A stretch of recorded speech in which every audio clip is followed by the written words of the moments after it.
نبی پاک صلی اللہ علیہ وسلم فرماتے ہیں جنتی بھی ایک بات پہ حسرت کریں، حالانکہ وہاں کوئی کمی نہیں، کوئی کمزوری نہیں، پر جنتی بھی حسرت کریں گے، کہیں گے ہائے کاش، حسرت کریں گے۔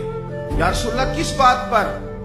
تو حضور فرمانے لگے وہ وقت جو دنیا میں ان سے ضائع ہو گیا، خدا کا ذکر نہیں کر سکے، درود نہیں پڑھ سکے، جو وقت ضائع ہو گیا اس وقت پر جنتی بھی جنت میں جا کے حسرت کریں گے کہ یار یہ کیوں ضائع کیا۔ دیکھیں دنیا میں نا سب سے بندہ سمجھدار وہ ہے جسے اپنا وقت مینج کرنا ہے۔ ہم کیا کرتے ہیں، ایک چیز کو گلے لگا کے باقی کاموں سے بھی رہ جاتے ہیں۔ آج کل مجھے کاروباری ٹینشن ہے لہذا نمازیں بھی گئی، آج کل مجھے کاروباری ٹینشن ہے لہذا ابا جی کی خدمت بھی گئی، آج کل مجھے کاروباری ٹینشن ہے لہذا حقوق العباد بھی گئے۔